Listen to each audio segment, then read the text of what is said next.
কর্মজীবনে আপনাদের মধ্যে বেশ উত্থান আর পতন লক্ষ্য করা যায়। এজন্য আপনারা জীবনে উপার্জনকেই অগ্রাধিকার দিলে ভালো করবেন।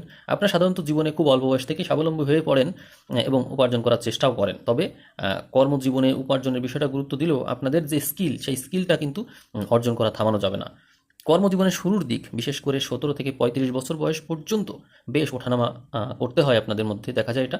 আর খুব কঠোর পরিশ্রমের পরেও আপনারা আশানুরূপ স্বীকৃতি কিন্তু পান না।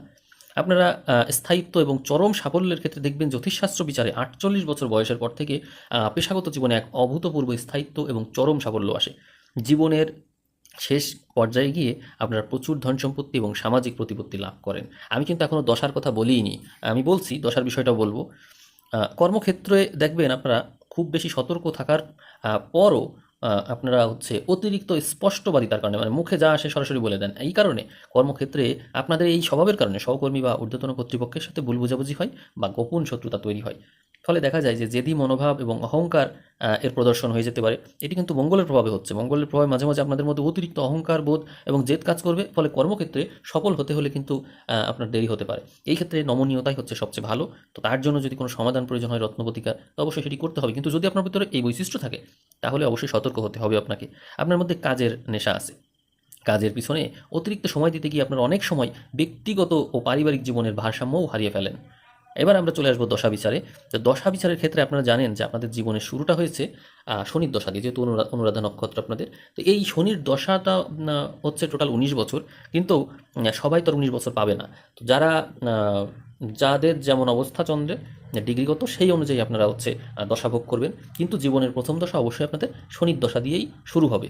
তো আমরা দেখতে পাই যে এই শনির দশাই আপনাদের জীবন বেশ কঠিন ভিত্তি তৈরি করে দেয় এবং আপনারা বেশ নিয়মানুবর্তিতা পছন্দ করেন। আর এরপরে তো সবার জীবনেই একইভাবে বুধের দশা ১৭ বছর থাকবে। ফলে এইবার আপনাদের মধ্যে বুদ্ধিবৃত্তিক পেশায় প্রবেশ এবং ব্যবসায়িক চিন্তা চলে আসে আপনাদের মধ্যে, এবং সেই ক্ষেত্রে আপনারা হয়তো এই প্রথম উপার্জনটা করেন এই ব্যবসা করে। কেউ কেউ বুদ্ধিভিত্তিক পেশায় বা কেউ ব্যবসায়িক চিন্তার মাধ্যম দিয়ে আপনারা কোনো না কোনোভাবে প্রথম উপার্জন শুরু করেন বুধের দশায়।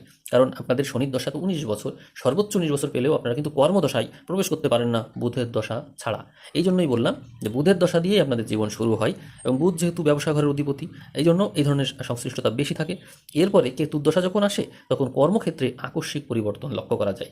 যেহেতু এই কেতু একটা আধ্যাত্মিক গ্রহ, এই জন্য গভীর গবেষণা এবং আধ্যাত্মিক কর্মের দিকে ঝোঁক বেড়ে যেতে দেখা যায়। আর শুক্রের দশা এরপরে আসে। তো পেশাগত জীবনে তখন বলা যায় যে একটা স্বর্ণযুগ। ব্যবসা বা চাকরি যেটিই বলেন, বিপুল অর্থ ও প্রতিপত্তি লাভ হয়। কেন হয়? কারণ